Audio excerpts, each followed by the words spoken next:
We are live. So, what's going on, everybody? It's Alan Brown, aka Bully the Kid, and I have one of my childhood heroes as far as the singing game goes, as far as artistry goes. This dude been putting it down since literally I was like 10. That's the first time I actually like remember a track that he was on, and that song was Platinum in the Ghetto. I ran it with him a few times, and I let him know, you know what I'm saying? I geeked out because, when you talk to somebody that you look up to, you kind of just like, well, I just, you know what I'm saying? Okay, all right. So, yeah, I have the iconic, the legendary Billy Cook, man. I have him on here, and what's going on, Doc? What's going on, Alan? What's going on, Bully the Kid? They used to call me Billy the Kid. Now I get a chance to see somebody with a name similar, Bully the Kid, man. And I know it. Hey, it was destined to be, man, to be on this live broadcast. So let me ask you this: how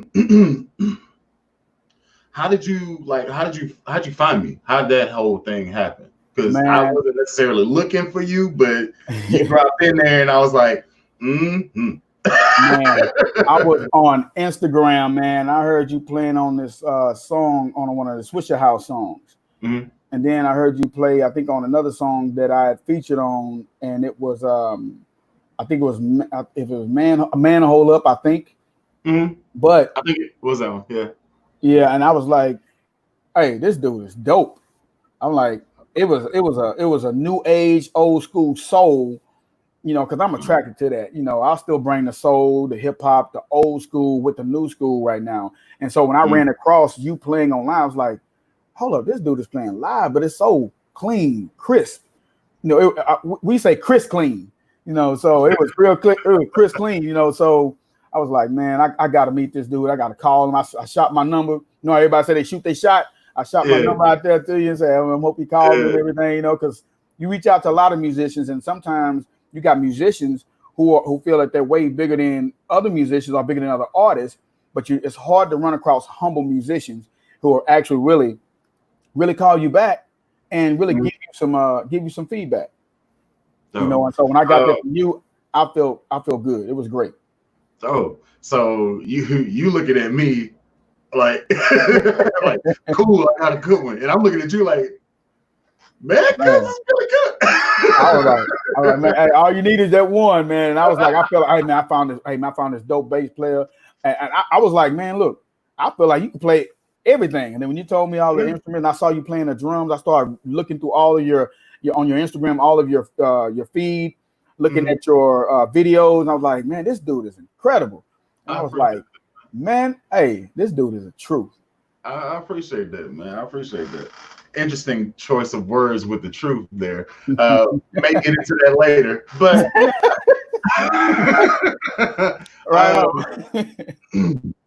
So, how long you been doing this? How long have you been an artist?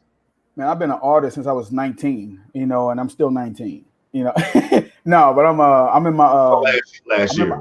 Yeah. So, but since, if you're gonna be the truth, you tell the truth, and that's the only thing that sets you free. The truth is good enough. I'm 45. I've been doing music for a long time. Started out with just singing hooks. Actually, I didn't start out singing hooks. I started out singing at different churches. I moved from home. I was moved back to my hometown while my family was still in Houston. Okay. We travel all over, because we were always traveling. But music was kind of one of those things that I knew I was going to get into because I was singing everywhere. No matter what I was doing, I was humming, singing in school, whether I played sports or not. Singing was just, I was drawn to it. So for a long time. Oh, all right. So do you remember your first track you ever got on? Oh, yeah.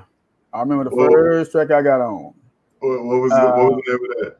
The first track that I got on was the one that actually shaped my whole entire career. Okay. It was a song called Superstar with Fat Pat.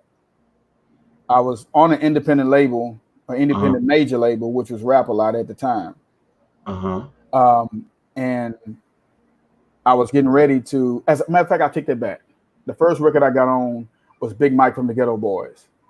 Okay. And after that record, I went on to do another song with Fat Pat.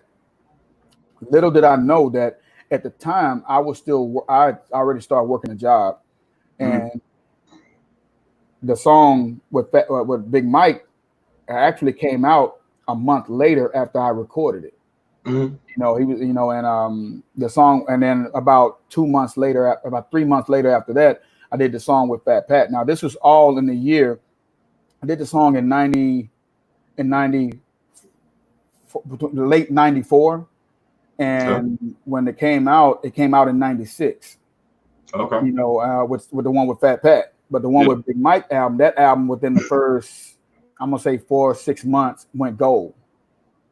Okay. It went gold, probably went gold way before that. But the point is that those were the first 2 songs I was on, and All success right. with both. Dope. So what? Because I didn't. Okay. 94. I was 8. So I didn't have. I didn't have this put into what could be. What was it like in the studio working with the the legends, the little Kikis, the original Screwed Up Click, the Fat Pats, and stuff like that? What was that? What was a session with them like walking in, and this is the beginning of your singing career? What was that like?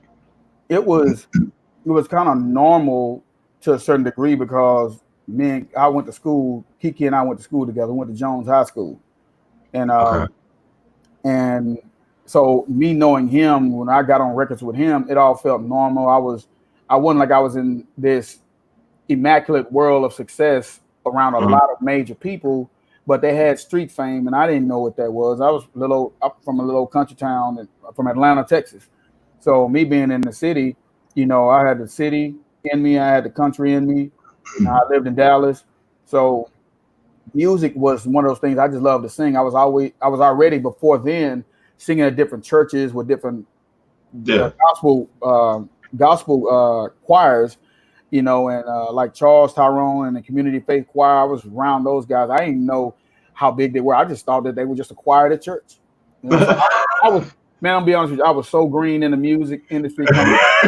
I didn't know. I always wanted to be a singer and hope that one day, oh man, I may want to be at the Grammys. I may want to be a professional singer. No, that was not really a desire for me. It was I just wanted to sing.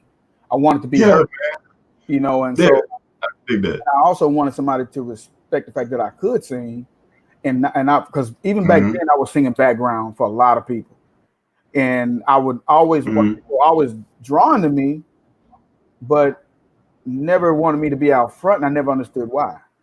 But Hmm. it brings us back to where we're at today. I've been still in that same background with a lot of music, and so it was not a thing of me saying that, oh, I was around a lot of success. I didn't really know what the success was because I had never had any. So it Okay. was normal to me. It was a normal environment. I felt like I was in high school. Most Yeah. people they were beating on the tables and rapping and freestyling. I was singing right there, humming with them. Then after that, class, lunch was dismissed. we go to class, or we Well, skip class. We go back. done. Yeah, you go back to So we class. didn't, that's what it was. But those boys took it to the next level, and All I right. and years later, I didn't understand about the success till later. And my first tour I went on, so it led to me going on tour at an Okay. early age because I started attracting management. At an early age because I was R&B, and Okay. R&B was more tasteful than it was for rap back then. So Okay. No. All right. So we hit that. Okay. So because of what you do, you've got to meet all the people. I'm like, oh my God, oh my God, oh my God. And you just talk to them like, yeah, that's Slim Thug, whatever his real name is, because I don't know, and I don't want to Wikipedia because I know him as Slim Thug. You know what I'm saying? So you got to work with yeah, like all of the H Town legends. yeah, So me growing up, it was Swisher House on this side, and it was SUC Screwed Up Click on that side. right, And there was a great wall of H Town that you did not cross over onto the other side. right, You either Paul Wall, Chameleon, Mike Jones, or you Big Pokey, Big Hawk. Like, yeah, you yeah, you don't cross over. You're one of the cats that actually made that jump. Like you was just hopscotching. Like, you can get this hook. You can get this hook. You can get this hook. right. So I always thought I didn't know, and I hate to say I didn't know where you stood on the battle because you were just kind of like, I'm walking the wall, looking over on this side. Yeah. And I'm also looking over on this side. Yeah, it was kind of like when the Red Sea or the Dead Sea, how they meet, it's like, it's like they don't mix, but how does it work? And you're like walking on water, it's like, how are you walking on water and you're not affected by, what's going on around you, the flood and the storm, not the flood, but the storm and everything else that come with that storm. It was all because I had balance in my life. I had management at an early age. I had people that they were like not just overseers or chaperones. They were really guiding my career. They were teaching me at at 19 years of age. I had people who were reading books like Think and Grow Rich, who had been on tours with the Globetrotters, and stuff like that. So I had other artists around me. So I remained a 19-year-old at that time. So when it came down to me singing on a lot of those records, the management maneuvered my career through, back and forth to different people because they had good relationships. The people, not only was my posture and my energy good and positive all the time, but my management was the same thing. And plus, at the time, it was mostly I had two women that was actually running my career.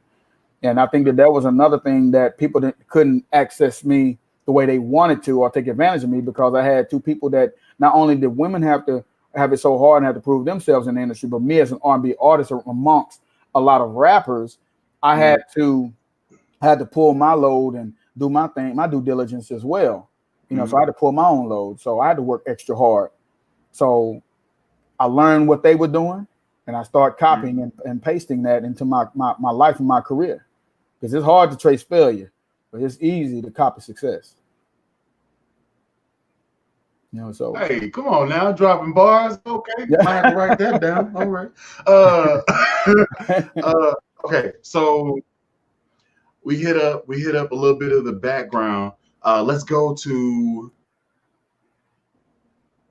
I feel I actually worked with everybody that's been a H-Town person. Like everybody. Like you've been on at least one track with everybody. We talking Zero. We Paul Wall. We talking Lil Kiki. We talking everybody in Screwed Up Click. Yeah. Lil O, Slim Thug, Trey, The Truth. Yes, Trey, The Truth. And then we talking everybody. Like, so you've even touched different genres. So like you told me, hey, ESG, Sammy Sosa. Yeah.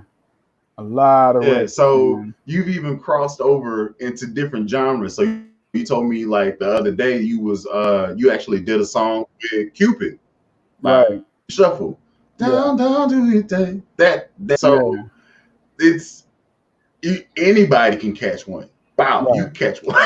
Catch one. And there's a lot of songs I did with a lot of artists that never came out. But you look back a little bit later, about 5 or 6 or maybe even 8 years later, a song surfaces online and there was no paperwork. There was no, because they never thought that even with me that I would even go as far as I did. Because they knew that, back in the day, rap had a short lifespan and R&B had a long lifespan. Nowadays, R&B has a long lifespan in certain markets and rap has it just still short spurts, but it has to be done. They have to do it so many times. That's why you see most rappers putting out so many albums. And now, but to keep up with them rappers putting out a lot of albums, R&B artists have to put out a lot of singles because it's already and so they might drive one market, but we drive another market because it's a single-driven industry. And so that's why we don't have to put out a whole lot of music. Yeah, everybody's looking for that one smash hit. Yeah, everybody's looking for it. So I do understand that. Man, so if you had the opportunity to work with 3 artists right now, who would those be? Or let me change it up. Yeah, because some of them are probably dead. Are dead, gone. But actually, some are still here. Some are still here. Some are still here. Give me the three artists that you would wish you could have worked with, or you wish you can work with. Three artists. Three artists. Would love to work with Ronald Isley and the Isley brothers combined. One. Would love to Okay. work with Beyonce, and would love to work with Jason Derulo, which I know that he, So you think about, it's just different artists. Yeah, My preference. those aren't intersecting genres. Those are all. That's like this. Right, right. And that's why for years people said, "Man, Billy, you're the king of singing hooks. Are you the master of singing hooks? Are you the Iverson of R&B? You are I got the crossover with R&B. It's totally different. The Marvin Gaye of hip hop. I have so many different titles. I've had people say, "Man, you got God in your voice." I have a different flow, different style. Yeah. It's real floetry. Just like yeah, I will say this: you definitely do have soul. I don't think you can stop it from happening. Like if you had to sing a straight song, I'm sure you could do it, sing it very vanilla, very straightforward, but you still have the tremolo thing going on, and you can't stop that. That's hilarious to me. So we were chopping it up, and you were just like running through songs, and it's really crazy that songs that I have filed away, I didn't assert them to you. So like, I love this album, Trey Restless. You did the realest stuff I ever wrote. Yeah, I wrote that on Trey's album. I wrote Days of My Life, the chorus for that. I wrote it's a lot of hooks I wrote with a lot of artists. I did a lot of little small 2-second bridges or 4 seconds, however you want to call it. But I had a lot of creativity with a lot of the records that I'm gonna say 75% of the records I sang on was my essence into that record, to give it a structure, so people can identify with that artist. It was never overshadowed an artist. I was just before my time. I wasn't the artist that when you sing on a record, you wasn't going to later on say, "Man, I wonder who that." You were going to say who that was, but you weren't going to say, "He sounds like everybody else." I stood out, not trying to, but I just really had a different vibe in the industry because of where I came from, and plus my struggle had more to do with it, with my sound evolving than anything. Very passionate. So okay, I can dig it. So there's so many questions that's running through my head at one time. I'm trying to file it down into one street. So I hit you up with if you had three cats you can work with. You chose Beyonce, you chose Jason Derulo, and you chose Ron Isley. Right. Okay. So as far as you looking up to people, who was the inspiration for how you approach a track or how you approach a concept? Who are those? Those artists were artists that I should say I should have been at the top of my list of artists to work with, and that was R. Kelly.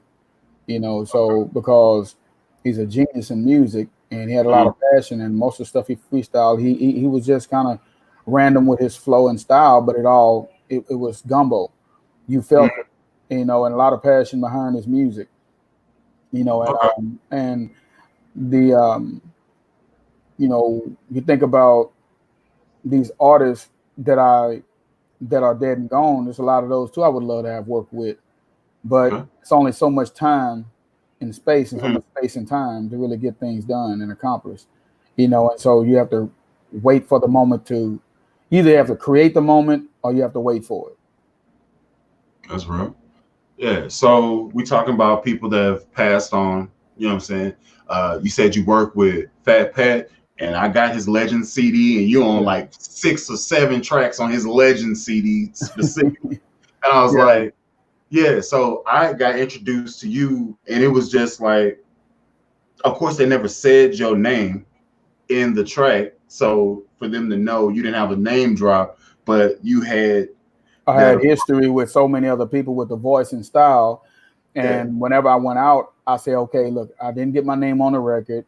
They know they could have done it, or something happened, And an artist is not going to forget their name, but you most definitely know there's no way to forget a person that's singing on your record. So if a person forgets your name on a record, it is what it is. It was on purpose. Mm-hmm. To be honest with you, if it wasn't that artist, it was whoever had control over it, or it was everybody. But it was a learning curve, a learning process for me. I used to be bitter about things, not about that, because it helped me. I just became better. Mm-hmm. And so if I had to give a piece of advice, that's what I tell everybody. No, don't be bitter, get better. And for things to change, you got to change first. I've learned to go with the flow and then start and increase my flow with music, and my style to evolve it is, with singing on so many records that I became sharper. I became a better tool in the industry to be more requested and to not have to try to charge people so much money to get on a record. I was getting the work anyway. So I made it affordable without making it not making it inexpensive, but it was proper in what I did in order to gain the leverage that I have today. Mm-hmm. Music is steady evolving, so you have to evolve. Times change, and if you don't change with the times, you'll wind up living off of it. Literally change. So, I've had the privilege of being on tour with Silk, Frankie Beverly and Mays, R. Kelly, the Isley Brothers.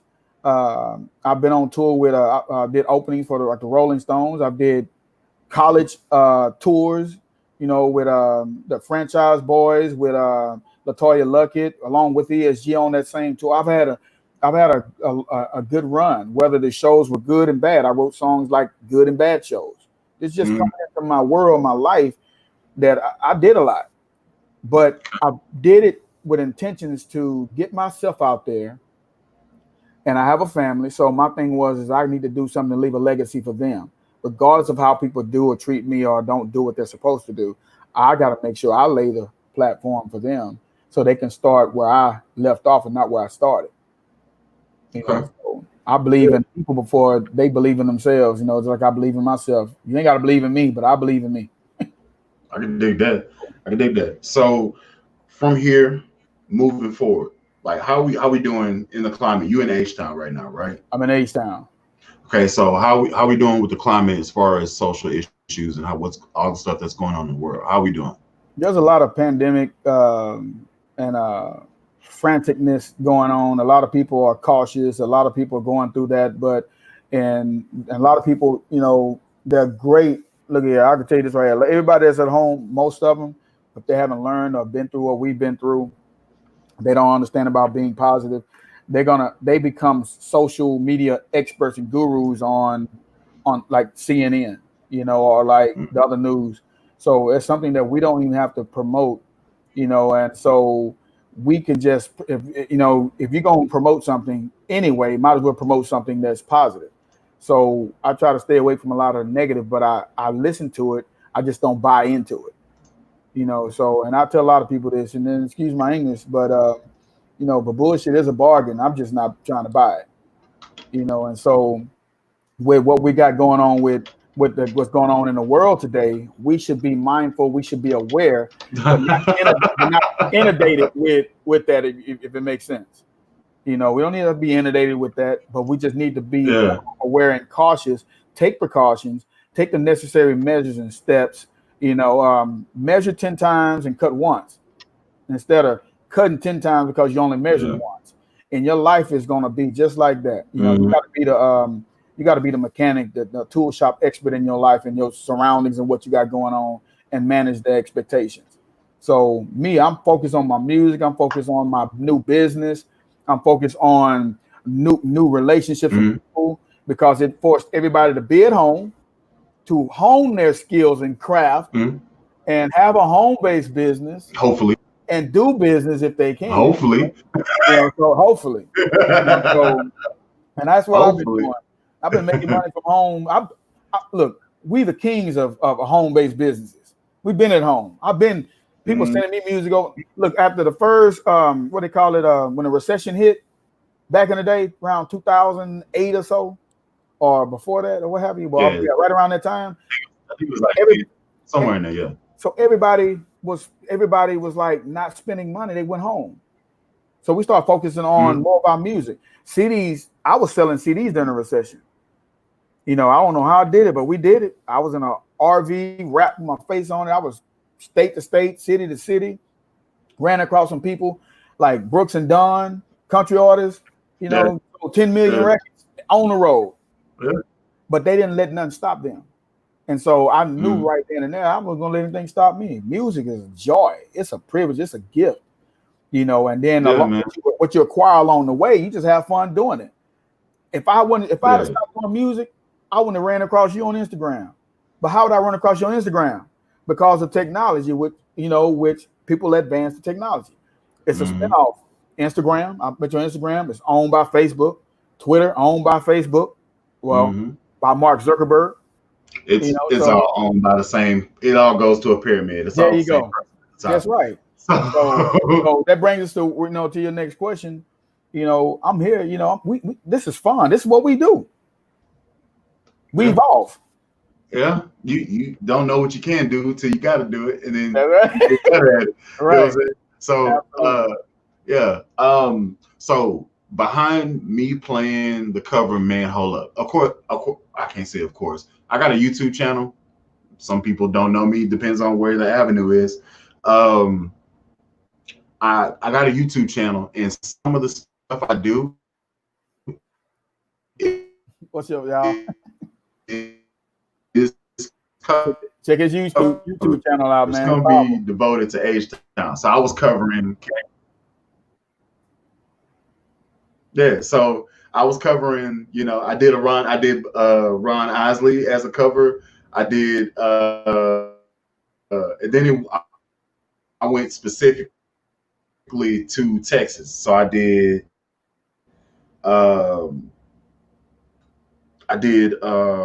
Doggone Fat Pat. I did Charlie Boy, a few Zero songs, and I did them on bass and drums. And he was like, "Yo, you need to cover this song," and it's before me even like released, like it hadn't even been out yet. And I was like, "Man, it's dope." So I caught it when it had like 49 views, but it was jamming. So I was like, okay, that's definitely Billy Cook right there. Oh yeah, let me go ahead and freak this out. So I listened to it twice through. All right, let me set up this camera, set up all my whole situation, plug in, run it, and I played it. I'm like, so I'm jamming, you know what I'm saying? Right. And that's fire. And then I posted it.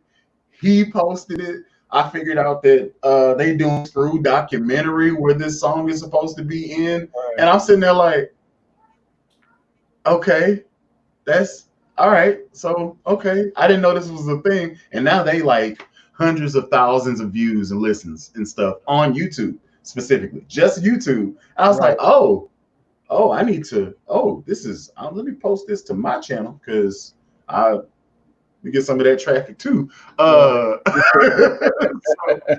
and then, you know what I'm saying? The shares and the shares and the shares. And then, you know what I'm saying? I tag people in my stuff, and then somehow our paths cross. And that's exactly how I found. I saw that tag of that song. I was like, man, this dude is super dope, man. I said, hey, I'm gonna reach out to him. Yeah. So this is what's crazy. So because I do YouTube and I have an Instagram and stuff like that, there's a lot of crazy people out there in the world. So whenever you reached out to me, and I was like, yo, the real Billy Cook. Ain't no way. Ain't no way Billy Cook talking to a little old me, a whole me. No. No. Man, I had to reach out, man, because and then when you think about the real Billy Cook, let's talk about that for 1 second, along with what you're saying on Instagram. Because you think about there's so many other people out there utilizing the name Billy Cook, Billy Cooks. They don't really know. Say Billy Cook's 23. They got different names, and some of these guys are real good guys. They even follow me, but people were hitting them up, and they were getting fans and followers by utilizing, and it's their name. But and they, but they tag me and stuff, and I'm like, okay, We all working together. I mean, So Billy Cook. We all Billy Cooks are good. Yeah, so but they know there's only one Billy Cook, the singer. So maybe I should say Billy Cook, the singer. Hey, So. baby, they got I was looking you up on online, and the first person that popped out was like a white dude from 1928 to like 1946 who was like a murderer, serial killer. Yeah, I was like, oh, that's And then one that died in the 1920s, 50s or whatever. Billy Cook Foundation. yeah. They got a saddle out, the most popular roping saddle in the world. I was like, what? The stuff I'm dealing with is I type in, am I Googleable? Bully the Kid. And then first thing Google says, did you mean Billy the Kid? No, I didn't mean Billy the Kid. I meant Bully. That's exactly what I meant. So listen, man, you doing your thing. People are feeling, you know what I'm saying? You dropping knowledge, Oh, it's like this is for real inspiration. Already. Thank y'all, man. I appreciate it. So we out here reaching people. So if you are watching, drop a comment, ask a question. I'll put you on here and stuff like that. This is the drop in. What I actually want to move into now, and I got you, and I'm not trying to, hold you for long because you are. I owe you, man. So we here. So I ain't going nowhere. We quarantined, so I'm in the house. You ain't lying. Okay. Listen, I don't even know what outside smell like now. Yeah, man. Yeah, they talking about they working on vaccines and stuff. I'm not going to be in anybody's line to get that vaccine. Yeah. And hell, I don't want it. 5 years down the road, have you or anybody you know experienced death? Right. What? It's gonna be something to pay for, boy. I tell you. If so, you may have a claim. Right. It's my money and I want it now. Right. That's so cool. Yeah. They gonna kill it. They gonna kill the game, man. They got to step up, man. Step up, and do what's right. People got to be smart, make smart decisions, wise up, sharpen up, all that good stuff, man. Man, I don't want to skew the conversation towards the negative, aka, but like I live in Tulsa, and as you know, Donald Trump came up here, and Black people being as legendarily petty as we are, I'm gonna tell you what happened. So he got online and he was talking about how he's expecting all of my audio is messed up. How he's expecting. Let me swap it over to this. Is that better? Oh yeah. Just give me a little bit more volume. All right, I dig it. Let's do that. So he got on the internet and he was talking about how he was expecting millions of people to be turning out. Everybody's coming in to facilitate this event. It's going to be a great thing for America. Right. Cuz came to the BOK Center, which holds like, let's say 40,000 people, right? Like right.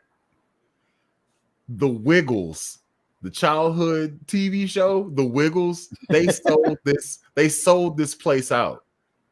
Because Black people are so legendarily petty, they reserved all the tickets for this event and did not go. Bro, they were taking pictures and all the pictures looked like this.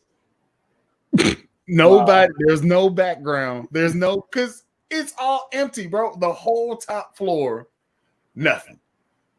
On the main floor, nothing. That's sad. Oh, my heart was like this. Danny said it was like 19,000 seats. Oh, bro. That's Mercury in a tube. Yeah. So man. the Wiggles sold this place out. Pink sold this place out. And then, bro, oh, this is It's hilarious. It's extremely hilarious. So people were taking pictures of the floor, and it was just open space there. So that he was supposed to do like two speeches, one inside where he talks to the Right. masses of the world, and then he does one outside where they set up a whole stage with the PA equipment, and they had everything faced everywhere so everybody can hear his voice. Wow. Man, he walked into that arena, seen 6,900 people. Now, granted, that includes the people that was paid to be there And working. the people that are working.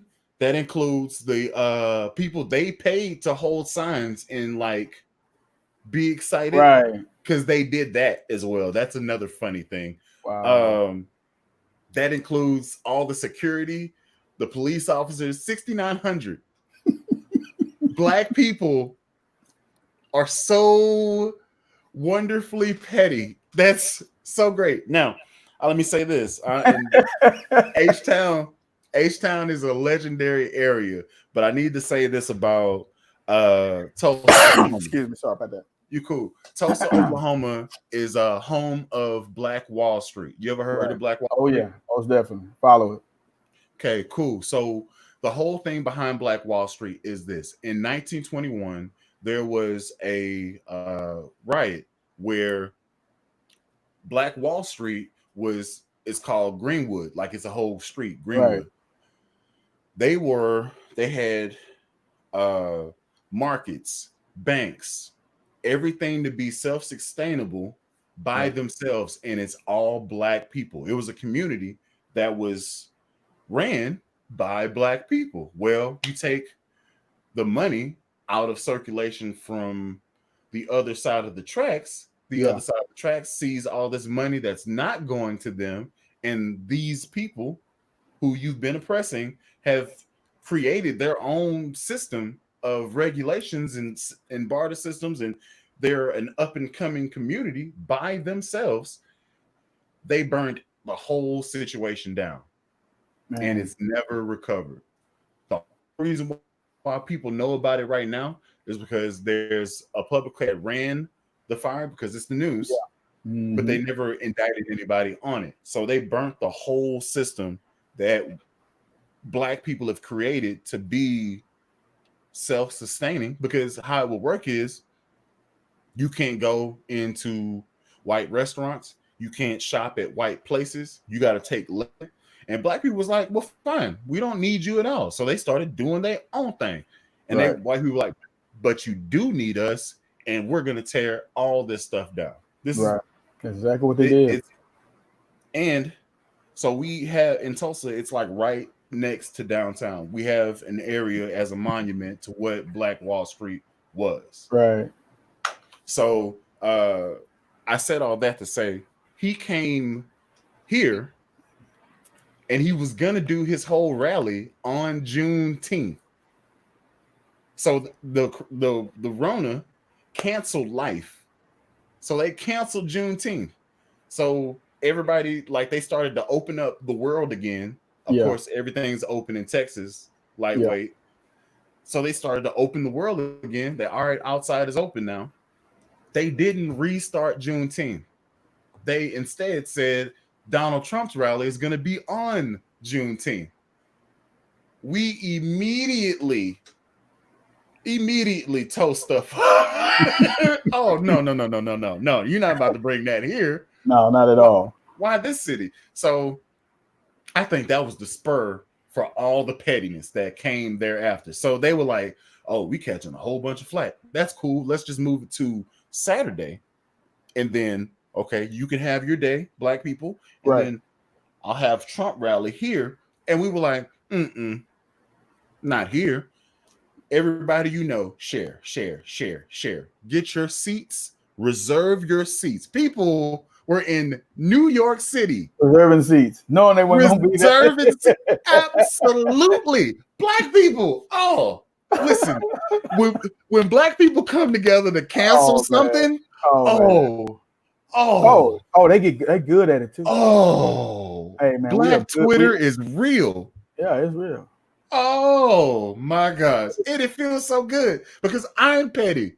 You can't call it petty as a man, but I am because I like stuff to happen as it happens. I want it to be natural. I want it to be Right. swift. Oh, I'm sitting here. I reserved my tickets. I called my wife. Hey, you know what we're not doing on Saturday? We're not going to this Trump rally. However, need you to go ahead and get 2 of those seats. And she was like, say less, fam. Well, I know that had to be the most Oh, embarrassing turnout. That absolutely. She reserved it, turned the phone around. She was like, and I was like, ha ha, high five. that's man. Anyway, okay, cool. So back on track. We're talking about music now. My pettiness that I need to someday. You know what I'm saying? Good, I got to give an account one day. It's just not today. So right on. It's all good. Yeah, man. Oh man, let's see. Oh, here we go. This is funny. Backstreet Boys sold it out when I was there. And he's younger than me, so this had to be like 3-4 years ago. Wow, man. Oh man, that's classic though. It made history. It did. And whether it was good or bad, like I said, good or bad press, it was press. Hey, listen. So, okay, and I don't want to get political, but I need to know if you got this BS that I did. Okay, so we talking 2 months ago, 3 months ago, stimulus check. Did you get one? I got one. You did? I got one. Okay. Now, here is the situation that I'm most upset with. Everybody got a stimulus check, right? To keep their business, their life afloat, right? $1,200. Keep it afloat, right? It's money. It's money. It's $1,200. You know what I'm saying? If I live in Section 8, hell, that's 10 years. But we're not talking about that. Right. All right. So the thing that I got upset at is if you did get a stimulus check, you also got a letter in the mail for Donald Trump. Now, here's the thing. It's not enough that media can just say, Donald Trump approved this stimulus check. That would be enough for me. All right, cool. I don't like you, but I'll take the money. That's cool. That's fine. He wasted the US's money getting paper for everyone in the country, printing ink, postage, envelopes, and mail carrier system to drop off a paper that says, I just want you to know, okay, the best president ever gave you money, okay, keep America great again. What? How much money did you just wait? You could have gave that to a teacher. He just brought groceries, really, just for probably like 2-3 days for some people. That wasn't, it's sad, so, but that's what, we just can't fall for the okie doke. Yeah, it's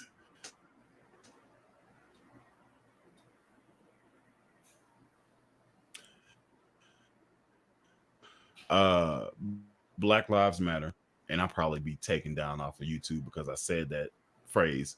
That movement, Black lives do matter, is about as offensive as saying the N-word. It sets as many people off the same kind of way because it's never this. Okay. And I didn't want to get here, and I don't know how we got here, but I do want to say this. That's why we put it in our music too as well. You got to think about it, man. Black lives matter. It's just like we was talking about the other day when it was talking about, that if somebody just came out and he's had a cancer survivor saying cancer survivors matter, and then somebody who has colon cancer gets mad and say, well, what you mean? Colon cancer matters too. So now they're bickering because what cancer matters the most. At the time that it's happening, Black lives matter because that's what's happening right now. So Black lives matter right now. We all know that all lives And matter. this And like this young this girl is what's said, crazy. yeah, We've never we never said that white lives don't matter. You know how low the bar has to be for you to just say, hey, we just matter. yeah. We're not saying we're better.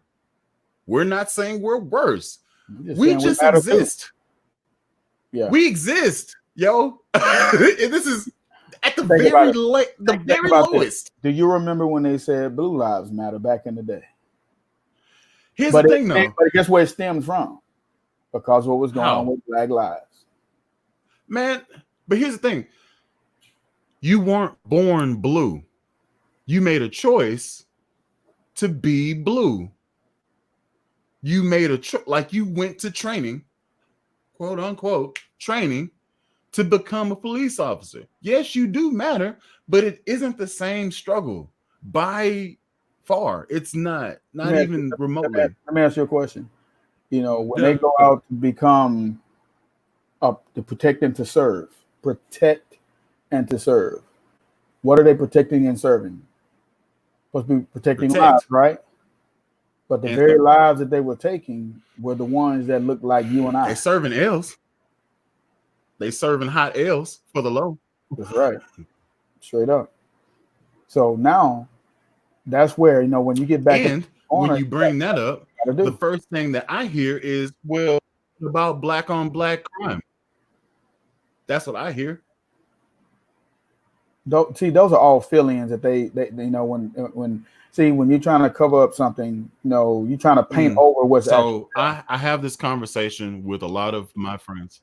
I have this conversation with a lot of my friends, and they feel very strongly one way or the other. So I'll say my life matters, and they say every life matters. That's cool, but you can get pulled over by the cops, and that's straight. I get pulled over by the cops, and I don't know if I'm gonna make it back to the crib. And that's a reality. Anytime, and that's every black person, and it shouldn't be that way. If a cop gets behind you and you move a lane and they move a lane, you automatically staring at the rearview mirror and you're looking around because you know something's about to happen. Right.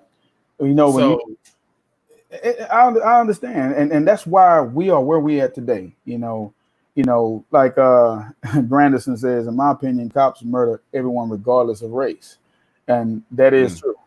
You know, but when you think about a lot of the systemics that are out there, the one that stands out with most people is most of the ones that look like you and I. You know, so I can, like, I'll see a lot of people walking around. I know I don't see a whole lot of people that look like you and I walking around with machine guns and AR-15s. You know, whatever you want to call them. You know, all the different. What you need that for? What you need? What you need an AR-15 for? And they say this is what they say. It's my right to bear arms. It's a constitution, right? Is what they say. So what we got to do is that we got to get smart and hold our ground no matter what. But in order for things to change, we got to change first, and what our thinking and our doing and our action and how we move. We got to move totally different. That's just what it is. We've been that way with music. Everything that we come up and create always becomes someone else's. If you know what I mean. So we have somebody that just dropped in. So I'm gonna bring them in, and we're gonna see what's going on.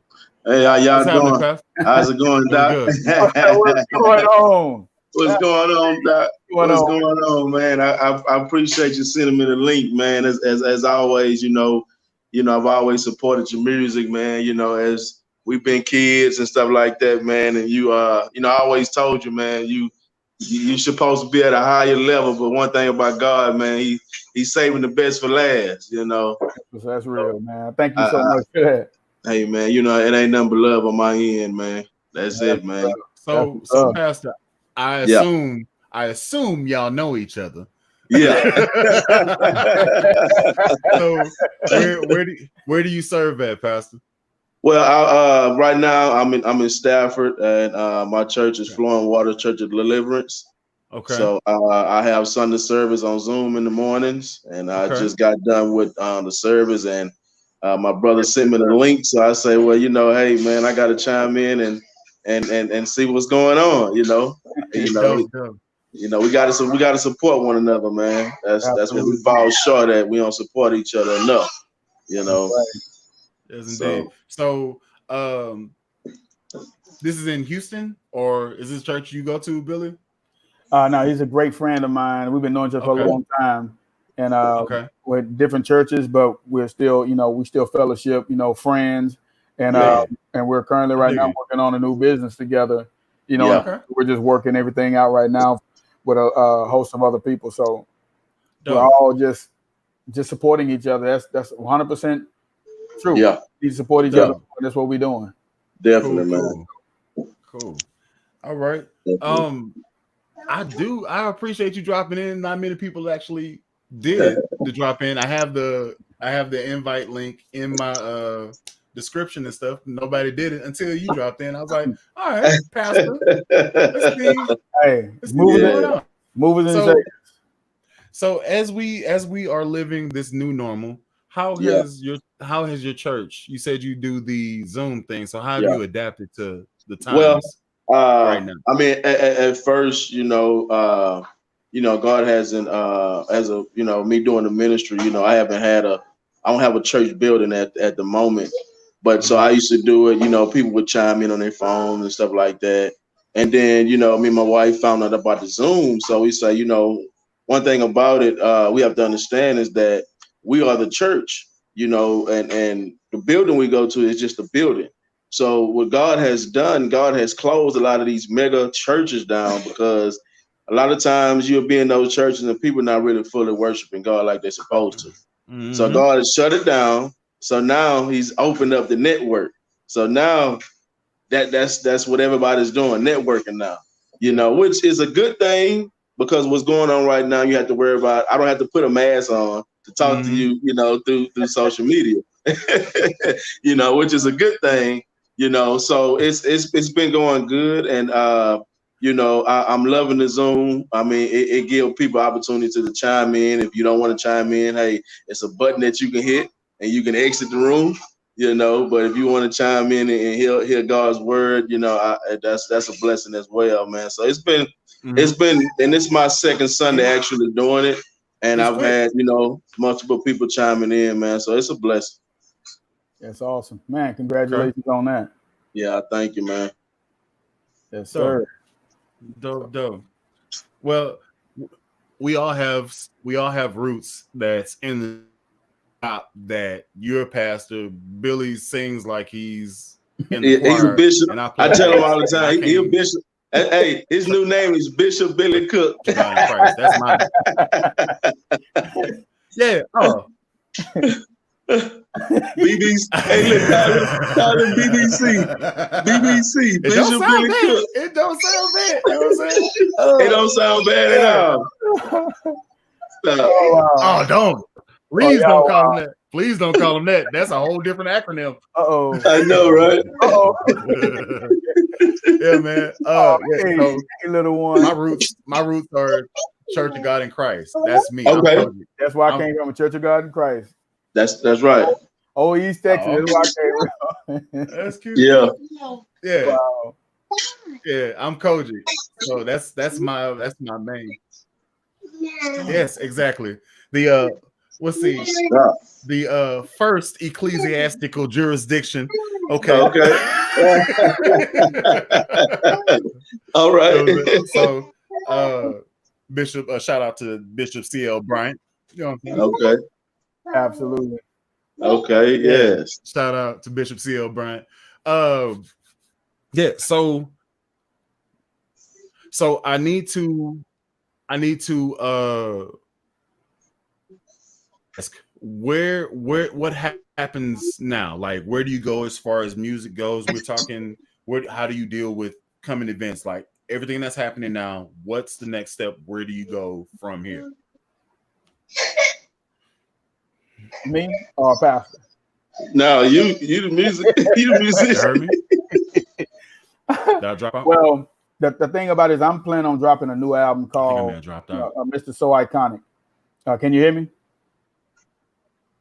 Can y'all hear me? Yeah, I can hear you. Okay. Yeah, my next album is going to be dropping in 2021. We haven't given a date for it.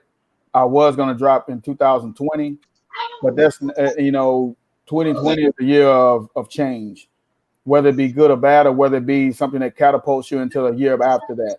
Because every 10 years there's a major change that takes place. I'd rather launch the year after, because I've noticed that if you, my mentor and coach always said, because he launched before this business that we're in called iBoomerang. He launched this business before 2020. So the idea and concept, he probably had already been given birth to that idea and concept, but then launched the company until March of 2019. So what I'm going to do is follow suit behind what he has done. I'm going to launch my project, my album, after the 2020. Just to have a fresh, renewed mind, or a fresh start. I call it a fresh start. But the album is going to be called Billy Cook, Mr. So Iconic. Okay. And the thing about it, with me launching, then it gives me time to set up and work with more people and kind of look at what I have, assess everything. Remember, I was saying earlier about measuring 10 times and cutting once versus cutting 10 times because I've only measured one time. And my music career is supposed to outlast, the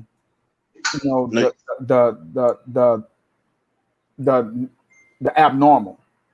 So my normality is totally different than everybody else in the music industry, the space that I'm in right now, because of what I do and what I'm going to do. I have a lot that I need to do with my music and the messages that I need to get out. And so it starts with what I give birth to right now. Everybody's in position to give birth to something new and something great, and they have to find it within themselves in order to do that. And my music, because I've sung on so many other records, I've sung in so many bathrooms and stood in so many tubs with shower curtains as my what do you call it? Deflectors, cushion, and soundproofing, and small little closets. It's so, I've learned so much how to grow through it. And being in business and being in the music industry and being around people of wisdom has taught me that you can only grow through what you go through. That's right. And so my music is about growth. It's about life. It's about love. It's about admiration. It's about change. It's about that. So I think that's why one of the records that you have right now, it represents what we're going through, but it shows you that there's a light at not just the end of the tunnel. There's many candles that's going to stay lit because of what I'm doing right now. And so we're trying to light candles right now for a lot of people, that they can always be able to have slow burning candles that burn bright. So if you can utilize that, I'm telling you, that's what we got to. We got to light everybody else's candle right now, and that's what we're doing right now in our music and the music career. Streaming is at an all-time high right now with music, and so some people's favorite artists, they never knew how to get in touch with them. But because of online and being at home, more people have found me and are listening to my music now and was like, where have I been? Man, I didn't know you had this out. And some people even told me, have you ever heard somebody say, man, when you drop this album? I said, man, this is the same album you told me you bought. So I'm glad that you didn't buy it. You can get it now. Yeah, thank you. Hey, man, appreciate you. Sell, whatever you want to call it. PayPal is all made readily available where you can actually download the album. I'm all online. It's all me. You can pay me directly versus paying somebody else who was getting the money for years. Now these platforms, what I'm doing right now, 2021, the platform is going to be so much sweeter, so much great. It's going to be like a holiday every Saturday. It's going to be like a holiday every day. It's going to be like Christmas every day, because we're going to be able to sow so many seeds from the blessings that we're going to do with this music and everything, and being able to bring people closer with what we do and with our gift and our talent. We're going to open so many doors. So that's what I'm doing in 2021 with the new So Iconic album. All right. We still pushing forward, Pastor. You growing your Zoom following, and you're gonna man. Yeah. As the weeks go by, I've been pastoring going on 3 years, but I've been in the ministry for years, and the lifestyle that I've lived before, God has changed me. A lot of people know what it is that I'm doing. So now God is having me to reach out to people now to bring them in and hear, the word of God. So that's what I've been doing. Each and every day I'm reaching out, but then I got to be mindful who I reach out to. You can't just always reach out to anybody. But one thing about it, people come and they try to, destroy what God has built. And what I say about this type of deal is going on. If somebody chiming in that come in wants to destroy, all I gotta do is hit the exit button and exit you out of this, this meeting. So hey, mute them forever. They can't exactly. What? Everybody can catch it. Solid Yeah. Right. Everybody can catch it. So that's right. So, Pastor, you're saying you get a chance to protect the ones that are there to hear something good and positive, make change. Versus when they come to change what you're trying. Exactly. There's so much negativity out here in the world. Why would you spew that on somebody that's trying to bring forth positivity and to let you know that Jesus is real and Jesus saved? That's right.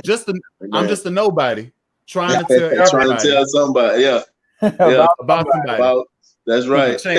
Who can change everybody. Hey, say that. Go ahead, Bishop, sing it, Bishop. Hey,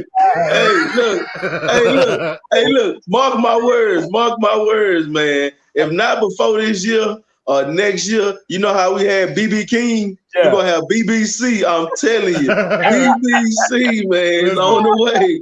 Listen, here's the thing. So I have I have a theory that's going on. Everybody that has Billy's type of voice is eventually going to be a deacon somewhere. So I'm trying to tell you. We talking KC. We talking Anthony Hamilton. We talking Ruben Studdard. He's probably already in there. Ain't no telling. Everybody that got a good whoop in them. You out here hooping, huh? Okay. Yeah. Oh yeah. Listen, Billy, I'm gonna give you this advice right now. Don't say no to just don't answer it, because somebody put that on me. Like I didn't hear it again. Don't say no to the calling. Just don't address the calling, because the moment you say no, that's when you get hit. Hey, that's powerful right there. You're gonna be like Charles Gunn. That's powerful. Man. Hey, look, one thing about it, man, you can run for so long. Yeah. But your life has already been written. That's and right. God knows when you're gonna accept that calling. That's right. You might not know when and you might not know how. Because I didn't never know when and never knew how. And then when I accepted, I still was questioning myself, like, Lord, is this what I really supposed to be doing? Man, and God said, God said, I supposed to took you out a long time ago. What you mean? Yes, this is what you supposed to be doing. Right. brother, look, I had people in Christ and my family, like everybody in my family sings. You know what I'm saying? Right. So they started doing small stuff, calling me the bass bishop. I'm sitting here like, I don't like that. Don't.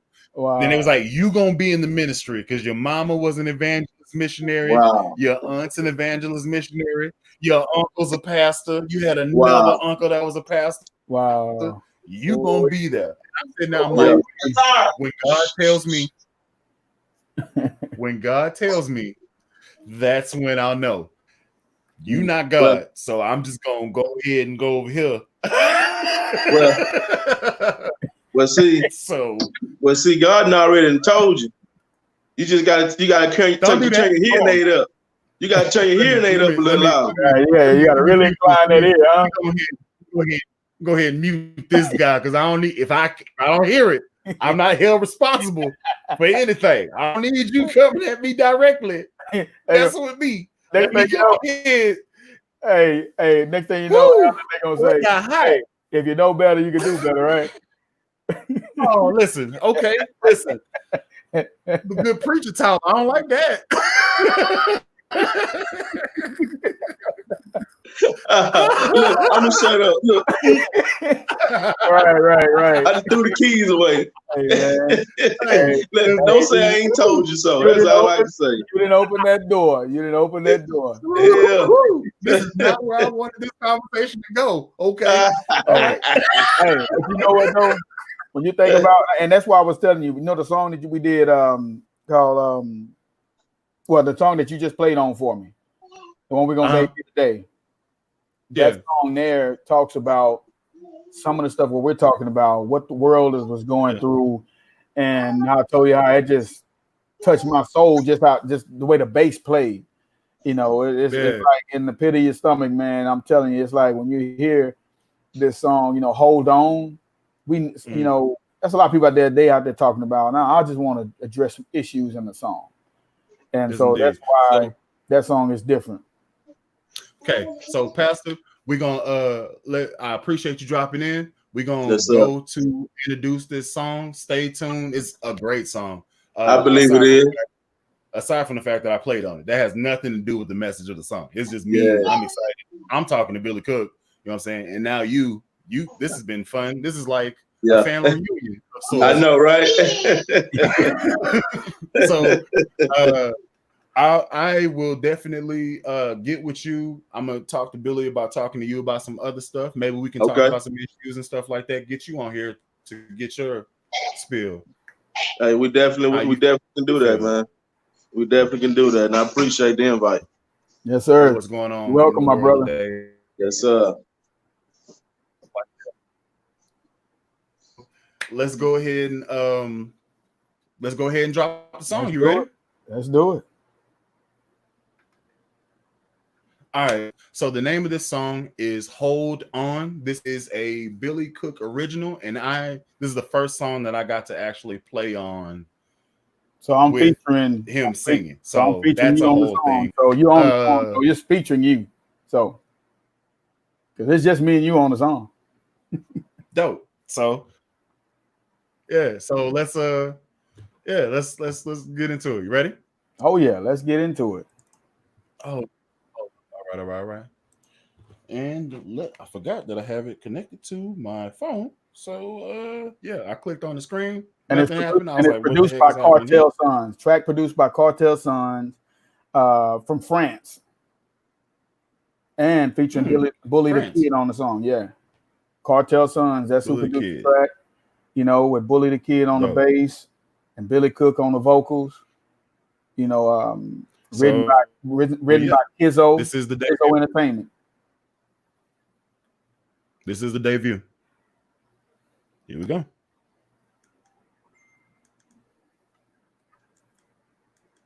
Waiting on it. Come on now. Of course, I'd have technical difficulties.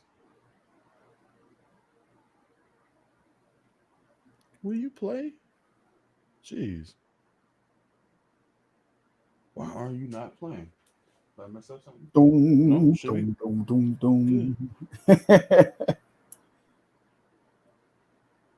Yeah, this song "Hold On," man, was of course a big inspiration, man. Have technical difficulties. And guys, stay tuned.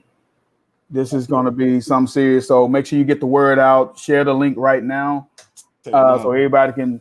We debuting what the song that we did. We got a couple more we're gonna debut, and we got another one coming. Another show that we're gonna do. Bully the Kid and I on some classics, and you're gonna enjoy what we're gonna bring back. So make sure y'all check us out. Yes, indeed. But every time that when you're doing something great or having something great is happening, technology always has its fumble bumble. Yes. There we go. Absolutely. The moment you have something going on and it's good, we played this song 3 times quickly. And then now it's just like, I don't want to do it. So anyway, here we go. Hold on, Billy Cook. I'm on bass, but I'm not that important. Billy Cook, hold on. Here we go.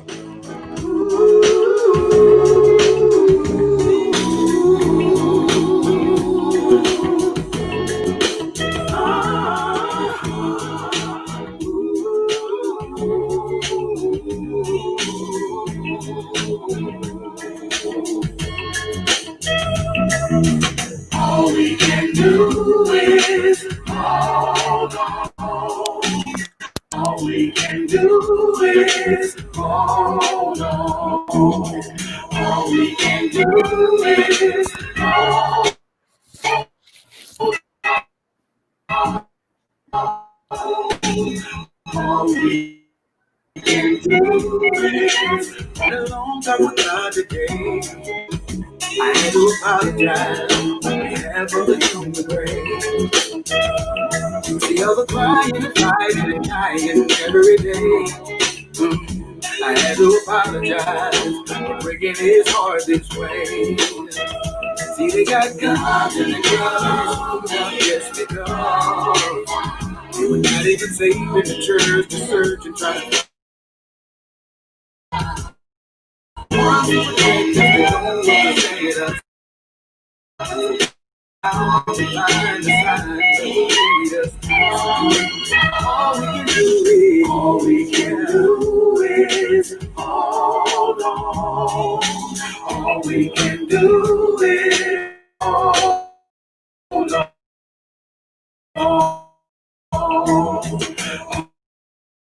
All we can do is hold on.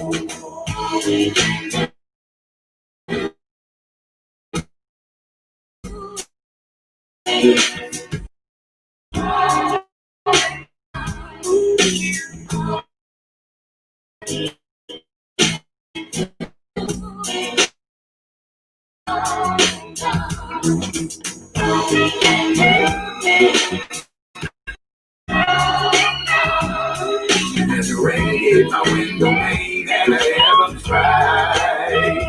There's no more excuses whatsoever to it to try to fly. He said, son, just be the tree and stay rooted. You gotta know when to fly. I'm tired of this years and all this of this hatred on my brothers, and I'm losing my mind. I'm trying to get strong. Said I'll be the strength and this is my battle. This is you to hold on.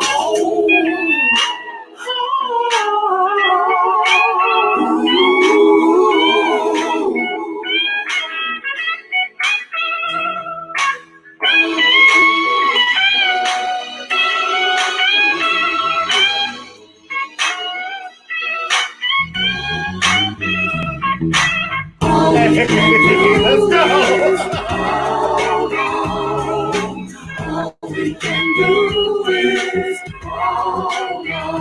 Oh my God, man.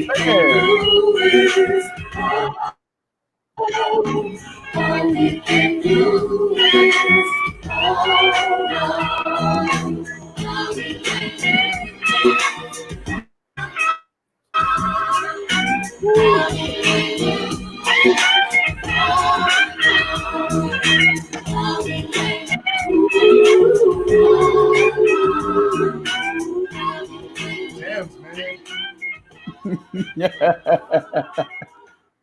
Jams, dog. Jams for real. Man, yeah, hold up. That's a song, man. Like, yeah. I had no direction as to how I was to go about doing the whole thing. You know what I'm saying? So, what's going on, Pastor? Brought you back Hey, man. I'm over here jamming, boy. I was like, man, that good talk, man. Oh, man. I feel like I was hearing it on the radio. I'm telling you. Man. Ooh. I didn't know how to do it. So he was like, hey, I'm going to send you this track and you just do you. And I was like, all right, cool. I started playing it. And then, like, in my head, I was back in my, the old wooden church with the wooden flows that sound real good. You know what I'm talking about? Man. Yeah, that type of stuff. I was like, oh, yeah, let me go ahead and sit on my amp and get this thing going. Yeah. So man. I set some time aside so that I could work on it, like, and I was like, what am I finna do now? And that's not important. So I went sat down. Same day. It's a wonderful song, man. Man, That's good, that's man. The message thank you, is man. dope. Yeah, I had a guy That's send him the track, and I already had the hook in there, as you can tell, the sample. And then I had my guy, a good friend of mine. We do a lot of stuff together. My brother, Marcel Casanova, and also appreciate you, Danny. My brother, Marcel Casanova, and also Kizzo Entertainment. They all got albums out. I've been working with these guys. They've been, these are guys who you have a few people in the industry who really got your back. They really cut for you. It's only a few people, genuine people, who don't like how the industry had treated you or did you. And especially when you've given your heart and and your soul, your blood, sweat, and tears into this thing. And I have truly done a lot for a lot of people. But at the same time, I don't look at the fact that people don't do me right. I look for the ones who do me right. That's right. I don't look for the ones that did me wrong. I look for the ones who do me right. Yeah. So with the music and what we're doing and what, just been able to incorporate other people like Mr. Allen, Mr. Bully the Kid, it just really lets me know where his heart lies. He say, hey man, jump on this. Hey man, I'm like, look here. His turnaround was like my turnaround when they bring me to the studio. Man, I'm working with this guy here, man. Hey, he's the truth. And I say, especially if it slap, especially if the song slap. Oh, I got to do this. I got to do this. I can't just let this not be. Oh, I heard it. Didn't want you to hold back. So we got to do you. Oh yeah, go ahead. Yeah, so this is the first track. Like, this is the first song I did. And I don't know which one I like more, but it has a completely different vibe. And whenever we gonna get there, but listen, I played it and I played it without me, and I was like, oh yeah, oh yeah.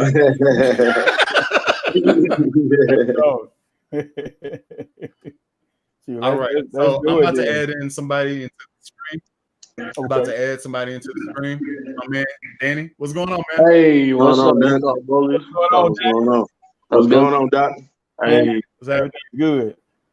Hey, I'm just dropping in real quick. So, I'm gonna have to drop out of here real quick, but I had a question for Billy. I'm trying to establish my business as well, and you was talking earlier about like measuring 10 times and cutting once. How do you stay consistent with your measurements, like while everything around you is changing? Like, what if you got to measure more than 12 times? How do you stay consistent while you're measuring so that you do cut once and you don't rush it and go ahead and cut when you're not ready? You know what I'm saying? Well, it's just having a laser focus. You got to have you attach your why to why you're doing what you're doing. If your why is very serious, if your why don't make you cry, and while you're doing it, you won't stay focused. You won't keep measuring.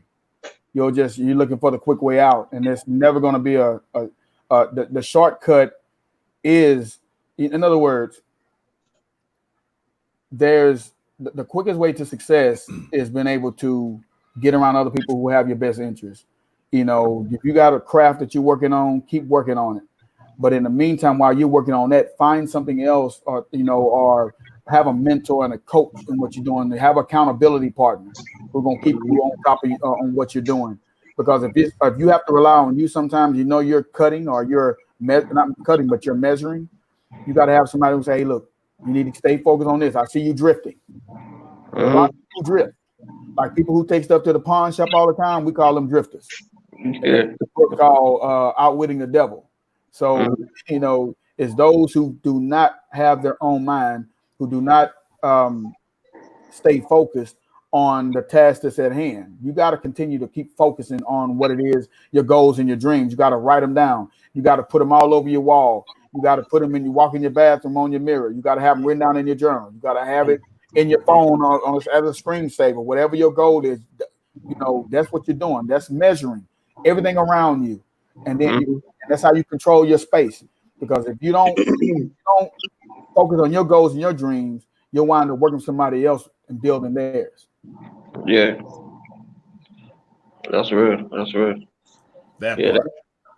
So for hopefully, real. you That part. gotta have accountability partner in what you're doing. Somebody who's have parallel goals, and sometimes even if they're a little bit ahead of you, you gotta. And that's just stretches you.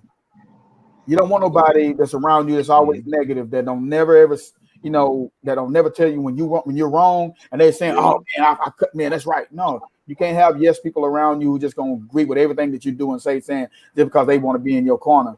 When something is going good, but when things are going bad, they no longer around you. I know. I blew through, and I say blew through, close to almost $500,000 in an era during a recession to put out an album because somebody rushed me and was pushing me.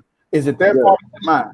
No, it's mine because I had the wrong accountability partner, around me. My wife was telling me right, but I had somebody else in my ear. It shouldn't have been in my ear. My wife's telling me, hold on, just like this on, hold on, wait, be patient, be anxious for nothing. And a lot of us are so anxious for success, and we're so anxious in trying to get that next hit that we sacrifice and we leave stuff that we miss things that are good for us. Yeah. Put stuff on your plate, you rake all the good stuff off. You rake all of the greens and the vegetables off because you only want the meat. Yeah. But don't realize you need something potent that's gonna stay in your system. Mama said you need something that's gonna stick to your ribs. Stick to your ribs. Yeah. Cornbread, green beans and the collard greens and all that good stuff. But all you want is the pork chops. Yeah. It don't work that way. It's a reason that she's putting all these different things on the plate. So the plate of success is making sure you eat what you need. Eat enough. Don't get greedy. Yeah. That's right. So let's recap. You need accountability partner. You need to have your motivation posted everywhere so you see it and you're reminded. You need to make sure that your motivation is real enough that you can basically only eat and sleep and breathe this thing. And when you start getting clout, don't get greedy. So that's 4 points that I pulled out of that whole. Like you dropped, see, you know what I'm saying, Pastor? Look here, when you're speaking to Billy about being a bishop, I can agree with you. Don't talk to me, talk to him, because he was out here preaching messages. I have a lot of accountability partners, man. I have a lot of accountability partners. I have my mentors and my coach. I have Holton Bugs and I have Edwin Haynes. And even though I don't see them a whole lot, they stay in front of me where I can see them in other likeness and everything. In the business that I'm in, I also have my wife. She's my accountability partner. We have goals and we have dreams. So with enough people around me in my space, my environment stay positive all the time. I don't have time to be negative because I got too many people around me being positive. And so that makes it easier. Then we're all striving to bring back of poverty. So the thing about it is you don't always have to focus on music in order to be able. Sometimes you just need to focus on reading some books. There's certain books that can help you engage and become a better you. Because you can always, like my mentor always said, you can be a second rate anybody else, but when it comes down to you, you can be first rate. That's right. Yeah. First class, you all the way. So don't take advice from negative people because they can only give you negative advice, and don't take advice from broke people. They can only give you That's right. All right. Stay consistent, stay focused. These are lessons that you learned after you've taken them. these are lessons that you learned after you done took some L's. So save yourself some L's. Trim that fat. And I ain't gonna lie to you, fat meat really is greasy. Yeah. Fat meat really is greasy. Yeah, man. Don't let nobody. You have anything else you wanted to ask? Anything else you wanted to ask, Tuck? Nah, that's about it. That's my main focus right now. Just trying to make sure that I'm staying consistent. I do need to find me I need to find me a team is what I need to do. Most of what you said. Once I get me a team, I should be good. So you have to attract the people. Yeah. The only way to do that is don't look for them. Start becoming the most attractive person in thinking, in your doing. Read. show yourself approved. The books that you read, there's books, self-help books, and there's personal development stuff that I listen to all the time. My wife listens to it more than me. I retain differently. She can hear a couple of my songs. She can hear some of my songs like a couple times and I already remembered it, but I don't. And that's crazy because if I came up with it and I'm recording it, I don't remember it, but she does. Yeah, she has a mind like that. That's a great accountability partner, and she knows when I mess up when everybody else don't.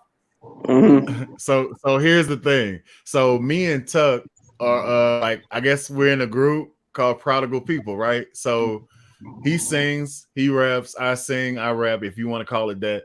And I can't remember my verses, but I remember his.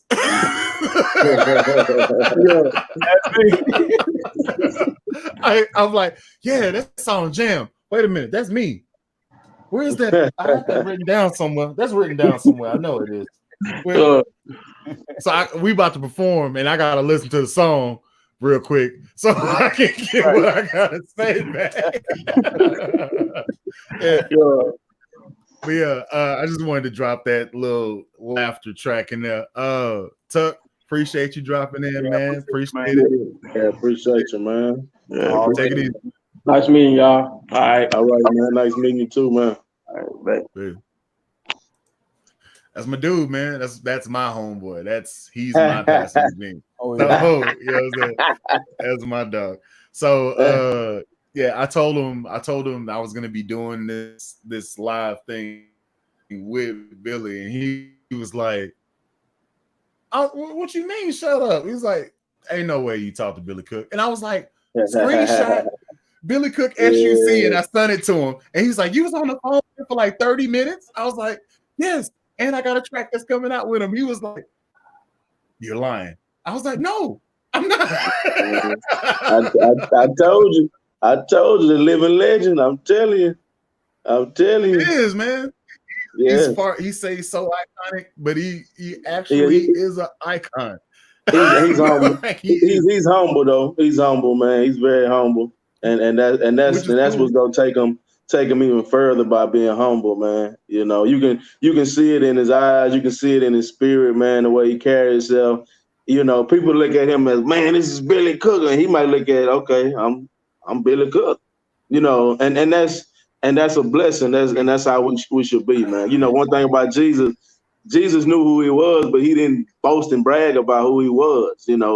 People saw who he was, and people see who Billy Cook is. I was just listening, that song the other day, Player Haters Want to Know Who You Are. I'm singing the hook. Yeah. I'm like, man, that's my jam. Yeah, boy. Yeah. Yeah, man. Yeah, man. That's jam, man. He's been on so many tracks. He's been on so many tracks that you just don't think about the fact that he's there. And then you go back and listen to him, and I'm like, okay, I'm actually listening for this verse. Yeah. And then he comes in the middle and like sauces it up, and I'm like, oh yeah. Yeah. Okay. It is Billy. Yeah. So whenever I first started talking to him, I actually started going back through my catalog of CDs that I got just because I have them. And I was like, dog, this is at least easy, like a quick scan. It was at least 75 tracks he was on in the song title, but he was on the track singing, like at least 75. I was like flipping through Fat Pat. Okay, I remember that song. In my head, I'll go through the lyrics. He was on that one. Crap. I flip through. Get Trey, he's on. What? How? I don't understand. Grill. Maybe you need a grill, and you be maybe a grill is necessary. Well, I had one. I got rid of it. But I can tell you, it's H-Town, man.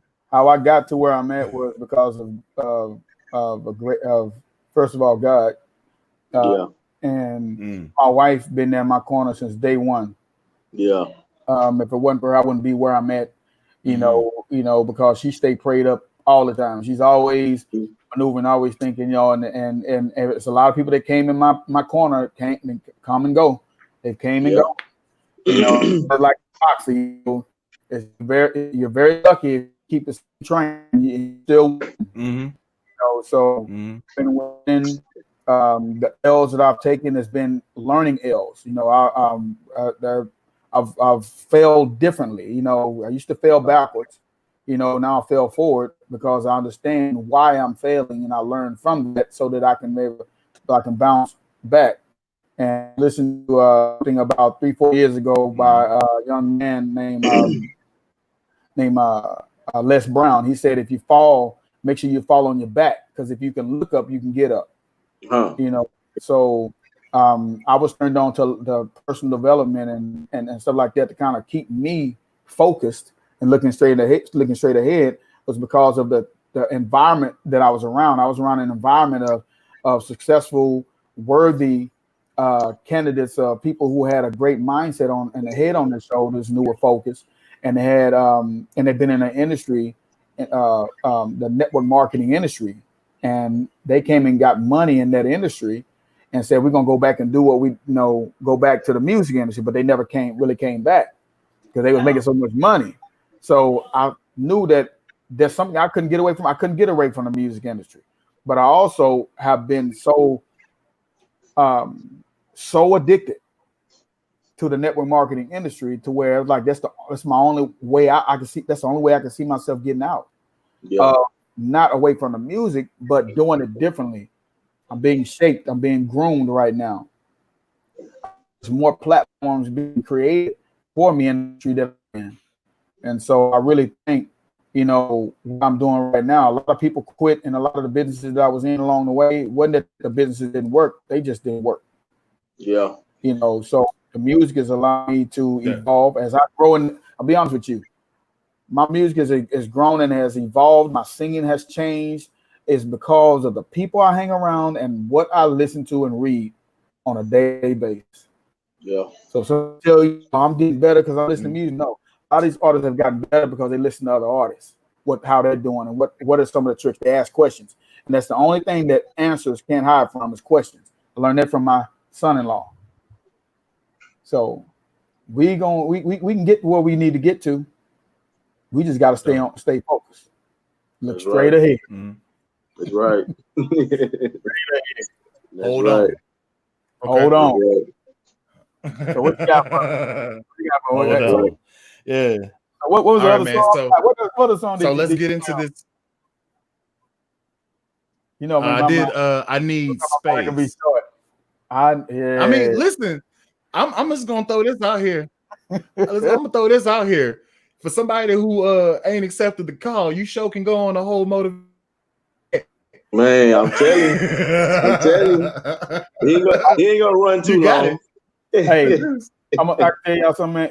It's the 10 I'm just waiting. hours I put into the business. I've been over 10,000 hours. I've been in the industry of network marketing for now 13, close to 14 years. My wife been in longer. In the beginning, I never had a whole lot of success. I'm having success even more so now than the last 10 years, but the 10 years before that was not all that good. Yeah. I kept running back to the things that I used to do because I didn't know how to burn bridges. I didn't know how to burn the right bridges. You don't have to burn every bridge. You just burn certain bridges so that you can't retreat and go back. That's in the book, Think and Grow Rich. That's right. So it's not that I'm, it's not that I mean, if people say I don't mean to preach, I don't mean to cut you off. Yes, they do. That's why they do it. Yeah. So I know that I have a calling. When it happens, I know it's gonna happen. Yeah. I'm gonna welcome it. That's right. That's right now, God has everybody in a place and time and space. And That's everybody right. needs their space. That's right. So whether the dance, do the jig, do the so there's a time and a place for everything. I remember we heard so many years, but I promise you, the wisdom travels long ways, and it will eternity, especially if you're listening. That's right. That's right. You got to stay in the race. That's right. Stay in the race. Right race, not the red. Right. The right race. That's right. They say Bible say race not given to the swift. That's right. But the one that enduring.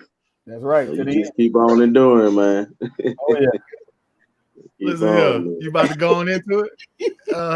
Hey, let's do it, man. Let's play it. Let's play it. Let's get it. I see you dipping your toe in the water now. Okay. You see what you hear, man? Hey, Okay. You hear, Okay. man? hey, you start dropping. I see. Yeah, you Drop me in. tuning it up. I was like, oh, That gospel album coming out Yeah. soon. He over there cranking it. Yeah, he over there cranking it. segue on in there.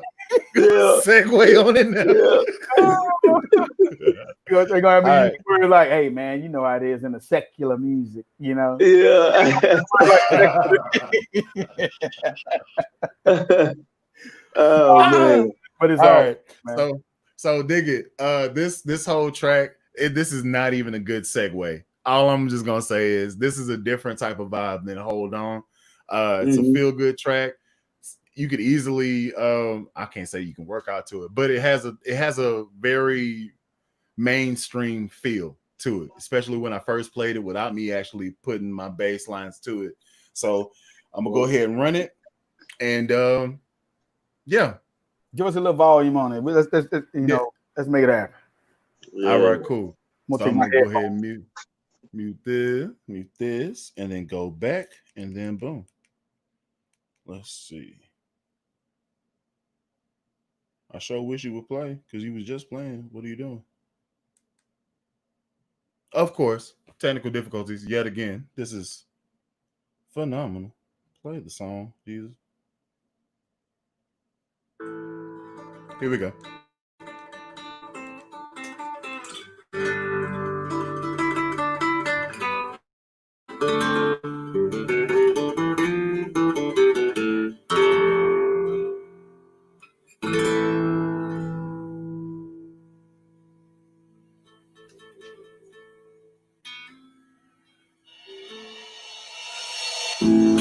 How many times have I told you that I need my room, girl? I need my space so I can do what I used to do. Oh no, what the heck just happened? Sorry for that. I don't know what. They know I'm live, and yet you still call me. You see the thing on the live, and you want to, okay, well, geez, the devil is big. I try to be more professional than this, but this is just what's happening right now. I'm sorry. Play, please play. Just I don't know what to do. Play the song. Anyway, so while this queues up, let me ask you this: what actually got you to actually make That's why you love me in the first place. So give me some room. Number one. What was your question? What you said? You can't. What made you? What was the headspace that had you create this song? Like, how did it even happen? The first guy, it was over in France, and these guys over in France. Well, actually, other guys in Hungary.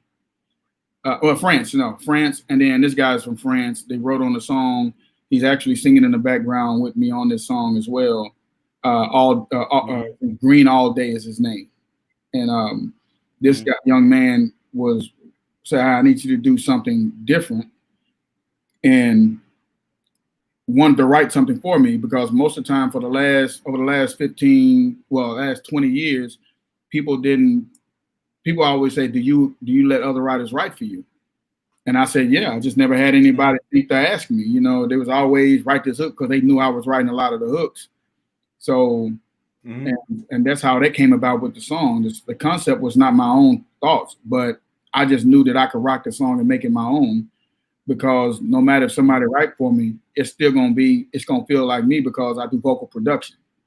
So the way I do my hooks and the way I sing, it's gonna be my essence. So I encourage a lot of people, if they want to write for me and send me songs, they can do that. Just always just hit me up, and we'll take it one step at a time, kind of see what the vision is that they have, even for writers on their own song for hooks or verses. And these guys overseas, from London and France and South Africa, Nigeria, I get a lot of hits from these guys because they really sing. I'm talking about like crazy vocals. So this song was in a different space. And he said, look, I got a song called Space. You know, it's different. It allows you to be in your own groove, your own world. And so he wrote 2 songs. This is one of them. And this is something that's going to always be around. To be honest with you, this song here was recorded in 2008. Never released. Hold on. Let's go back. 2008. Well, it was recorded in 2008. It was done in 2006. So I'm not gonna say what type of vibe well, I did tell you what type of vibe it gave me immediately. Yeah. This is a T-Pain vibe. This is a T-Pain vibe.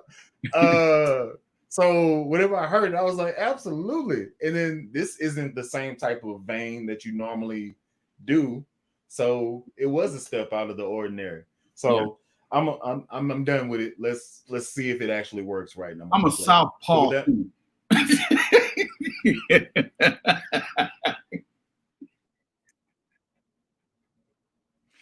All right, here we go.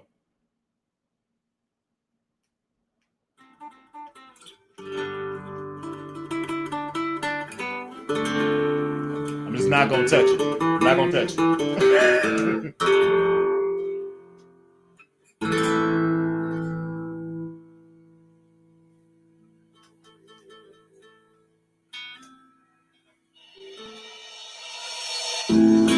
How many times have I told you that I need my room, girl? I need my space so I can do what I used to do. Cause that's why you love me in the first place. So give me some room so that I can do what I used to do.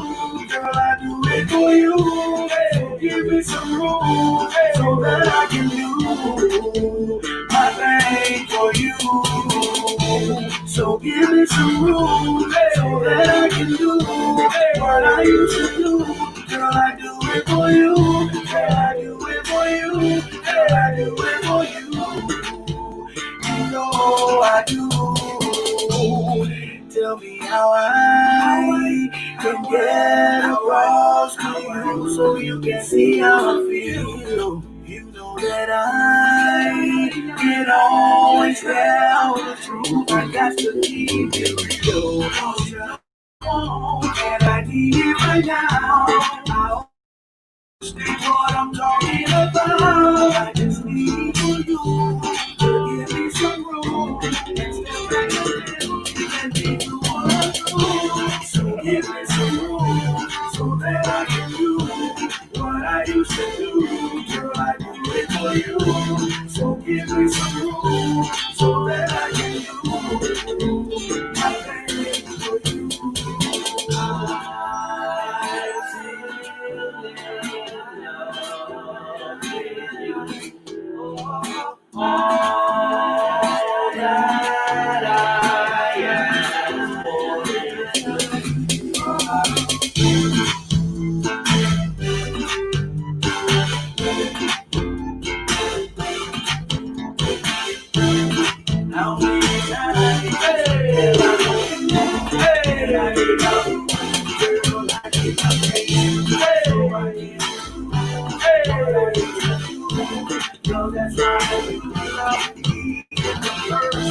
So give me some room. Girl, I do it for you. Girl, I do it for you. Girl, I do it for you. You know I do. That's the song, man. That thing slap. That thing slap. It slaps. Yeah. So that is the song. Let me bring you back on so y'all can talk. Yeah, man. So ooh, boy, you been slapping on that thing. That's a jammer right there, man. I said, man, look, you brought me back out. I said, man, I could have wrote a good 16 to that one, man. Well, be back right quick. Let me write a good 16 right quick in case if he needs somebody, I can have it on the side. Oh, man. That's to hold that down. Ready, on deck. Yeah, man. Yeah, my homeboy Danny, who was just on here, was like, "Yo, I could see that being in a whole like commercial. You in Mexico, it's hot as heck. They slide the glass bottle across the bar top, and then as soon as you grab it, hey, and then the song plays. I was like, you stupid, dog. So man. Oh man, that's man. crazy, So man. I that it really is. I didn't know that I didn't know he was like, yo, I got this other track that I want to play on, that I want you to play on. And I was like, I don't care. I'm down for whatever. And then I turned that one on. I was like, that's not okay. Yeah. All right. Well, and then I was like, yo, so can I do what I want to do? Can I do what I want to do? He was like, I don't care, go for it. I was like, oh, you about to catch this. Man. That's what you about to catch. Yeah. So man, that was great, man. That was great. That was great, man. So you got down on that good song, man. Like the song and stuff. Yeah. You got down on that good song, man. I'm not gonna lie. That's something I always want. I'm a musician as well, man. And that's something I always wanted to learn how to play, that guitar, man. I do appreciate it. Yeah, man. That's I'm a drummer. I love them drums. Oh, okay. Dig it. That was my first love. Oh yeah. That was my first love. Yeah. Absolutely. That's still my love. I love them drums. Yeah, I keep mine on me. So hopefully we'll see later on in the future. This is actually a thing as well. Okay, so, I see you. Yeah, we out here. Yeah. So just in case you didn't know, let me go ahead. Yeah, for the one time, I stay ready. So hopefully, I mean, I'm just crossing out less and less people that he can need to call. Yeah. Need guitar? No. Okay. Yeah. You need acoustic? Yeah. Cool. I know. Let me go. Pick one. Okay. Oh, you need drums on the track? Yeah. Let me just go ahead and. Got the whole setup. Wow. Whole setup. Yeah. God's good, man. I think I had ADD as a child because I was hopping on everything. If it made sounds, I'm trying to mess with it. So drums was first. That wasn't nothing but the spirit. That wasn't nothing but the spirit moving you. That's all it was. Man. I need to move. Let me. Don't, I see what you're trying to do there. I don't like it. I'm gonna cut that off right now. I'm gonna throw it away. Hey, don't be mad at me. Be mad at God because He's speaking through me. No. You trying to do it again? I don't like that. Let me get up in here. I don't like that. I got a whole bunch of like missionaries in my family. I see the curve coming. The curve coming. You seen it? It was peeking around the corner. Me. Oh man. Mess with Billy. Leave me alone. Minding my own business over here. It's all good, man. It's all good. And hey. Oh, man, I appreciate y'all, man. And it's been a blessing, man, being on here and being able to share. And Bully, I thank you for all of the questions, Mr. Allen, of everything that you have brought out of me. I know that we're not done, and we got a whole lot more. This is catching the world up. Yeah, and I think that and this is only a ski taste. Yeah, of what we have to share, as a unit, as a partnership and what we're doing with this. So I appreciate you, for letting me into your world with all of your fans and all your listeners, all your subscribers. I haven't even set my YouTube page up for you to even get back and subscribe to me, but make sure that that you follow me when I go live, no matter what it is, no matter how long or how short it is when I go live online. But I most definitely want to thank you guys personally. Make sure that you follow me. The music will be about real soon. The music that you heard is not even out, so you're only hearing it on here. I'm on I featured on over 700 albums. So so imagine in the middle of the times that I recorded each one of those records, that I had time to record my own and how much music I'm sitting on. So I'll be able to start releasing some things, because music is timeless and it's in its own time. So it doesn't matter how it sounds old or new. You never really know. You can record a record to give it old school feel. Just because it's mixed right doesn't mean that it was recorded yesterday. That's right. So I know that I'm going to be giving you guys some old school vibes, some new school vibes. I'm just going to give you a vibe. I'm going to give you that So Iconic vibe. Yeah. Soon. So I thank you once again. My name is Billy Cook, Mr. So Iconic. Thank you, the kid. Thank you, Pastor Eugene, for getting on. Yes, sir. Yes, sir. No problem, man. And all of the comments, the guys that you got on, just continue to keep sharing this post, and making it available for everyone else, and let them know that Billy Cook is coming sooner than later. That's right. Thank y'all. Right. That's right. So dig it. So what I'm gonna end up doing is I'm going to take this video and I'm gonna make it shareable so that you can drop it on whatever channels you got or what you need to do. Yeah, send me the link as well. That way I can upload it too, man. Because definitely want the world to to see what's going on, especially with you too, Billy. Same with you too, man. We can't never leave you out. Leave nobody out. Definitely, man. Definitely. So thanks to Pastor Eugene. Appreciate you thank dropping you, in. man. Yes, sir. Boomer, Mike Edwards, Danny, all y'all, man. Hey, I'm calling y'all names. Granderson. Yeah, man. I can't say your first name. Maybe Mild. I don't know. Move. Say Granderson. Hey, that's right. My, who else we got on here?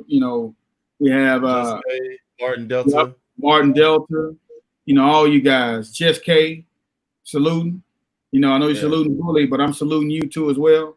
Thank you guys, and shout out to all your families. Stay safe, COVID free. It's real out there. Don't take it lightly. Like I said, I'm gonna go check on my grandbaby right now. I think we got some challenges going on, so my wife was calling in, and I think that's one of the things that we got to check on. So keep up in your prayers. Yeah, we definitely will, man. We definitely keep y'all in the prayers. Definitely. Alrighty. Man, I appreciate y'all. Now I'm out of here, man. But thanks, Bully, man. I know you're gonna get that to me. Mahalo, y'all. Thanks again from the heart. All John, right, bro. you all. All right, man. Be good. All right. God bless. This is the drop in. Appreciate y'all coming. And y'all have a good one. This is the drop in. It's been a great time to have my homeboy Billy Cook, legendary icon, honest bad boy, Pastor Eugene, dropped in. You know what I'm saying? Dropped some gems and stuff. It's been a blessing that I've got to work with him. And he's a busy dude, had to drop out. I had him up here for 2 hours. You know what I'm saying? And this is dope. So till next time, this is Alan Brown, aka Bully the Kid. Y'all be easy.